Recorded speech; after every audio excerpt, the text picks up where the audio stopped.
This is Josh Maxey. Welcome to this month's Jazz Guitar Addiction Video of the Month.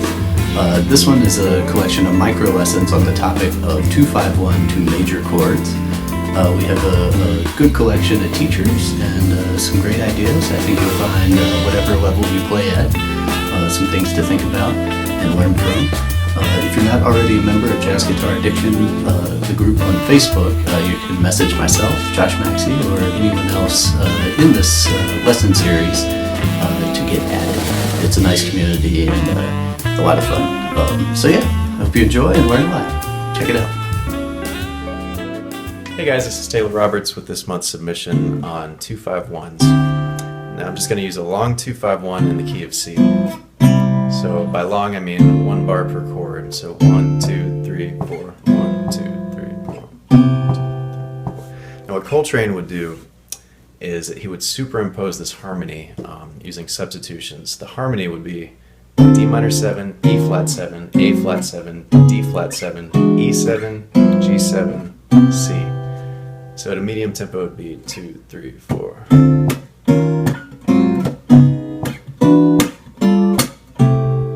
And so he would imply that harmony while he's soloing and just using the typical kind of 1, 2, 3, 5 patterns that Coltrane is known for.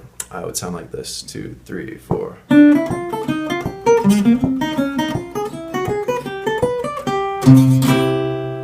So it's a cool idea while you're soloing, not so much while you're accompanying, because you don't want to dictate what the soloist does. But if you're doing that while you're soloing and the guys you're playing with pick up on it, that's always fun. Hope this helps, guys. Hi everybody, welcome to this month's Jazz Guitar Addiction video, topic being resolving 2-5-1s to the tonic. Since so many jazz tunes have embedded 2-5-1s in them, I've chosen Blues Ed out of the real book. You can follow along with me, starting with the B major 7, and we'll just go through the changes. I'll try to play melodically to the changes in my head. So here we go.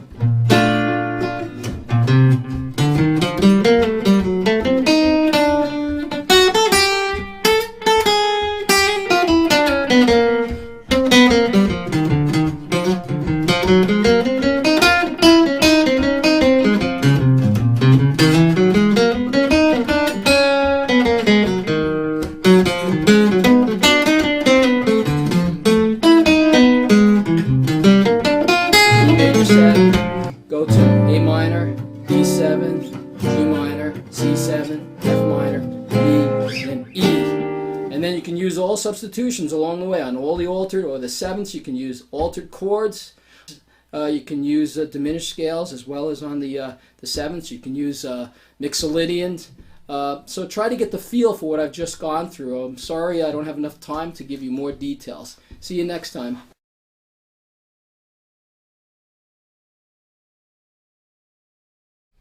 Hey everyone over at Jazz Guitar Addiction, this is Harvey Valdes, and this month's topic is on ideas over a 2-5-1. So my idea is going to be very simple. You're going to take one chord shape, move it up a minor third, then move it up a major third, and you're going to end up with a pretty cool modern sounding 2-5-1. So let's check this out. I'm in the key of C major, so I got D minor 11 as my 2 chord. I got D as my root, C is flat 7, E is my 9th, G is the 11th. Now moving on to the 5 chord, I'm going to keep the same shape, but move it up a minor third. Now on its own it would be F minor 11, but as G7 you get a pretty cool altered sound. You get F is flat 7, E flat is sharp 5 or flat 13, G is the root, B flat is sharp 9. And now finally moving on to the 1 chord. Again, I'm going to keep the same shape, but this time move up a major third. So I get A minor 11. But as C major 7, you get A is the 6th or the 13th, G is the 5th, B is the major 7th, D is the 9th. So all together you get 2, 5, 1. So experiment with other chord types and definitely move it around to all keys. It's going to work every time. So no matter what chord you're on as a 2 chord, move it up a minor third for your 5 chord, move it up another major third for your 1 chord. So for example, and alright, have some fun. Hi, my name is Samat from assamatLessons.com, and today I'll show you how I use triad arpeggios in a major 2-5-1 set. So let's say we take D minor 7, G7, G13, C major. I use certain triads for D minor 7. Namely, I use G and F major. For G7, I use E major and D flat major. And for C major 7, I use D major and E major. G and F gives a Dorian sound. E and D flat on a G13 gives a symmetrical diminished sound. Flat 9, 13, flat 9, sharp 11. And for C major 7, I use D and E, which alternates between a Lydian sound and a Lydian augmented sound. An example of a line would be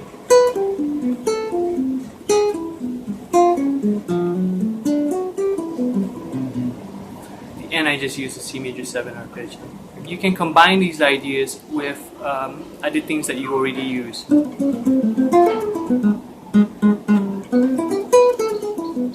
Try that out and hope that helps you out. See you next time. Hi guys, one of the places where you can look for new ideas, melodic ideas for 251 licks is to use the voicings that you already play. Since you already have those shapes in your fingers, and it's also quite likely that you don't use that kind of melody already in your playing, then that's a good place to sort of start messing around. So I'm going to give you an example of how that works. Examples that I'm playing are maybe a bit fast, but you can do two things. You can pause the video because the examples are written out where I'm playing them, or you can go to my website and download a PDF of them there if you want to check it out in detail. The concept is really simple because it's just taking voicings and then trying to sort of fit them into lines and using the scale around the shapes of the voicings. The first example is using these voicings.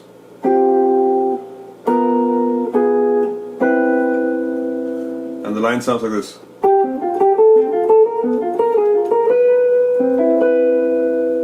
So what I'm doing is I'm just arpeggiating and then making a variation by changing the top note. Next chord, just the arpeggio of it, and then just a small scale figure to resolve to the 7th on the C major 7, which is the top note in the last voicing, and then just adding that voicing arpeggiated at the end. This month's lesson is 251 lines in the key of G, so it's important to learn your language using different groups of fingers. So I'll play each of these with 4 fingers and each of these with 3 fingers. I always suggest learning each of the lines like these that are kind of tried and true language as they are, and then taking some rhythmic liberty. So I'll demonstrate.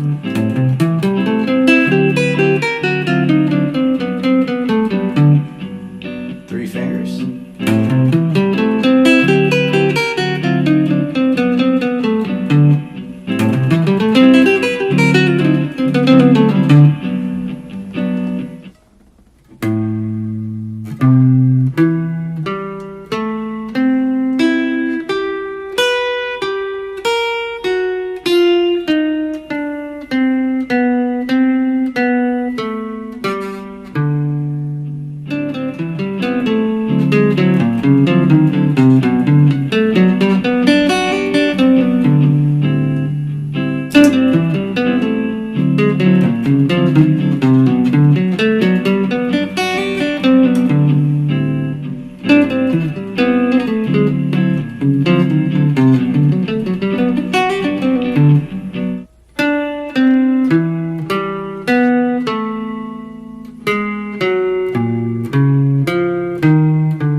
Welcome to how to play 251s in a major key, jazz guitar addiction. The concept I'm going to lay on you, what I like to charmingly refer to as beating the living crap out of the 5 chord. So when we're playing the 2 chord, and we're going to do it in C of course, because that's what we do everything in when we're learning, I play really nice inside stuff that your mom would like. When I land on the 1 chord, the C chord in this case, I play nice stuff that your grandma would like.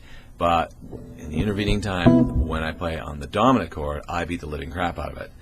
The theoretical foundation is that the dominant 7 chord can pretty well absorb almost any abuse you lay on it. Quickly, here are all the notes that I'm going to use. Try to use them on the top 3 strings. It's going to be the B flat from the blues scale, the B natural from the chord, the 4 that comes from everywhere, the flat 5 from the blues scale, the 5 that comes from the chord, the sharp 5 or flat 6 that comes from one of our borrowed scales, the 6, the 7, flat 7, no F sharp, bad boy, don't do that, the root of course, the flat 9, which is the A flat, the A natural, and the B flat, the also known as the minor third or the sharp 2. Here we go.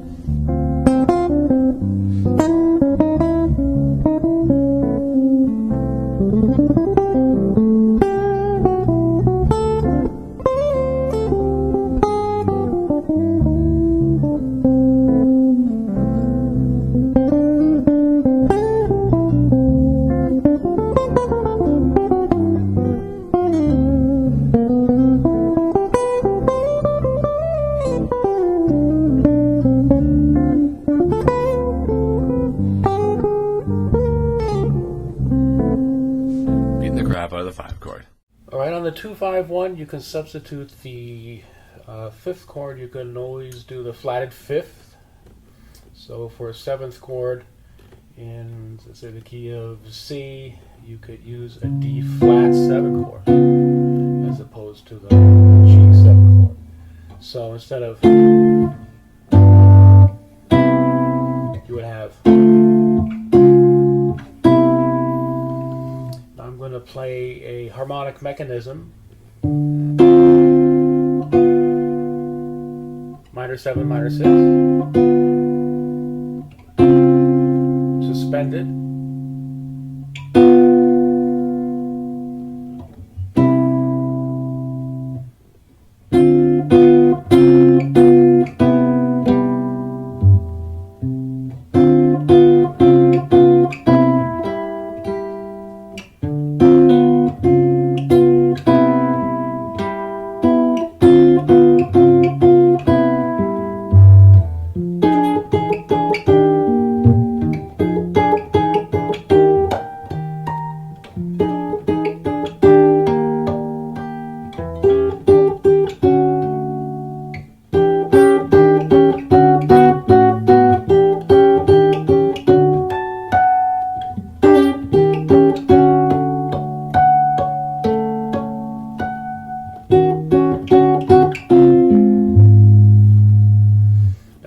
something like that. Let's say the song Alone Together in the Bridge.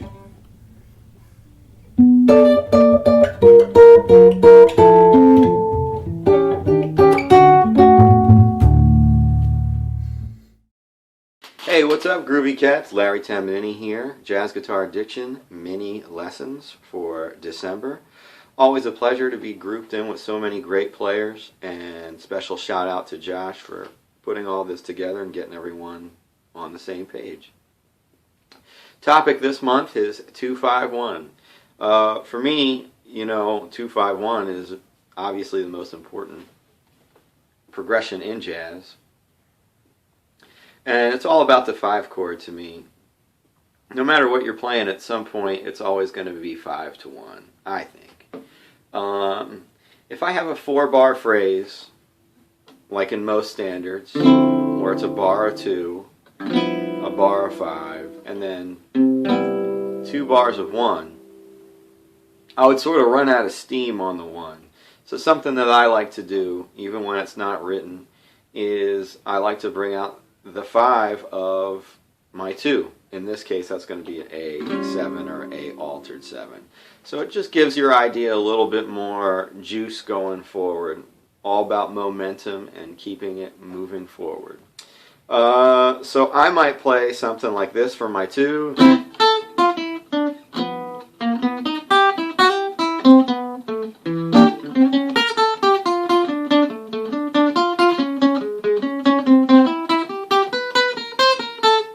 And there's that 5 going back to 2. So this is something that's really useful and can really help you out. Sometimes you have to make your own road in jazz to make stuff work. So, hope you dig it. Hope you dig all the other lessons. I know I will. Later. Happy holidays. Jazz Guitar Addiction, what's up? This is Herve, Redlah, Lerouge. I'm going to show you guys a signature lick line that I like to play on a 2-5 going to C major. Before we begin, it's important to play a line in at least 5 areas of the neck. When I talk about 5 areas, it's 5 places and stuff like this.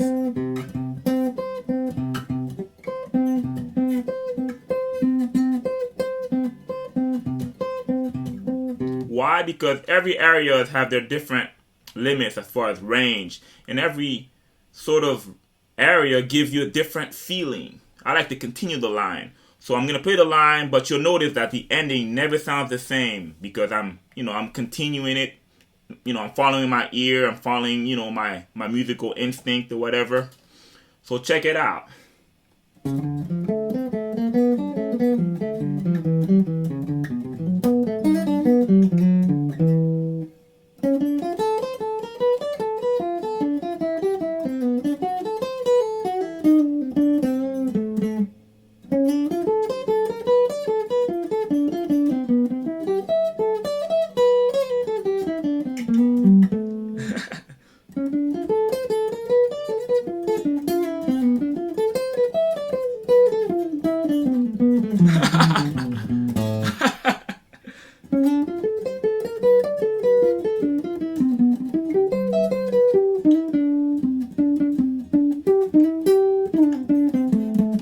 That's it.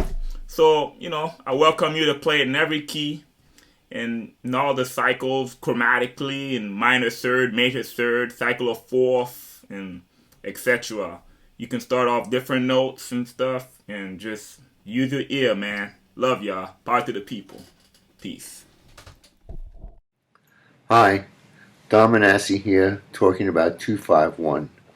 To make it easy, I'm going to do it in the key of C. That would be D minor 7, the G7, the C major 7. Okay, so simplest tonal way is just Dorian. Stay on a Dorian for the G7 to the C major 7. That's the simplest way. Now, get into chord substitution. Okay, it could be D minor 7, D flat 9, C major 7, or C6 9.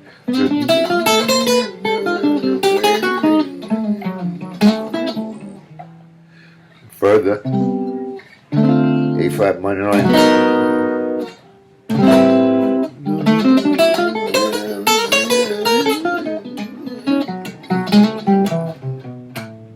Alright, that's simple. But now, if we do D minor G7 to C minor, if we want to maintain the integrity of the key of C minor, we should go with altered notes like A flat, B flat. Okay, so it'd be D minor G7 C minor. So I would do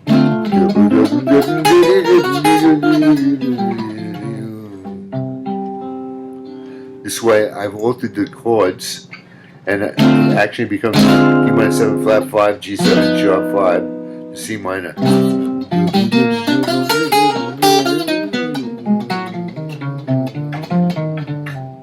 And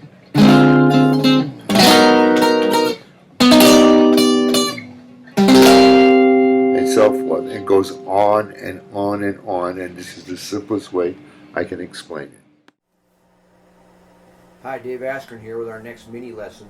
The topic this week is 2-5-1s. I'm going to try to do a larger concept that I use for everything that I've gotten from analyzing a lot of jazz musicians for many years, which I call more definition to less definition. What I've discovered is the contrast between just playing one static tonality over a chord change or a bunch of changes, like just playing blues over a whole 2-5-1 or the same tonality, sounds great and everyone does it, including Bird and everybody else. And then the other extreme is you outline every single chord, which also you hear a lot of arpeggios with approach notes and that kind of thing. And then halfway in between would be kind of a medium definition of the chord changes, which would be mostly a static tonality but changing the scale a little bit as we go. So let's try it. I'll start out not really changing at all.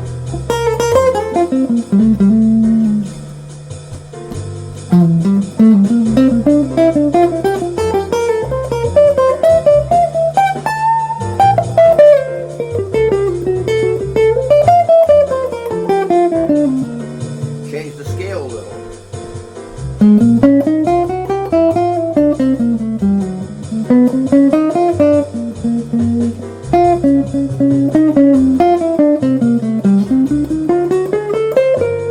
Or completely defining the tonality.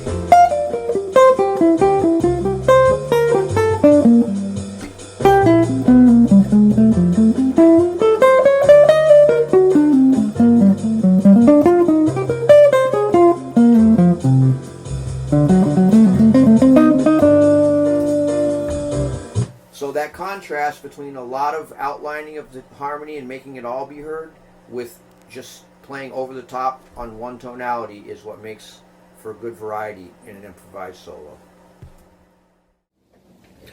Hi fellow jazz guitar addicts, I'm going to show you a little exercise that I like to use to generate interesting chord patterns. This is over a 2-5-1.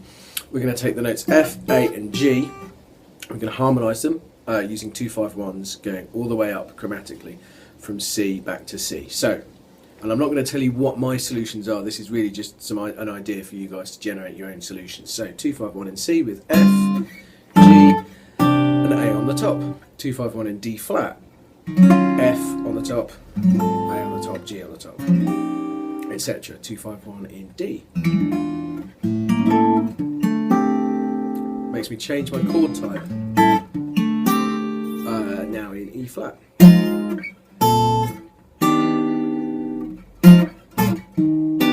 In E. Sharp 9, E major sharp 9, lovely. Where are we? F. F's easy. F sharp isn't. Kind of weird. Into G. Into A flat. Into A. Again, changing the type of the chord to be an A11 because it's got a G on the top. Into B flat. And finally into B.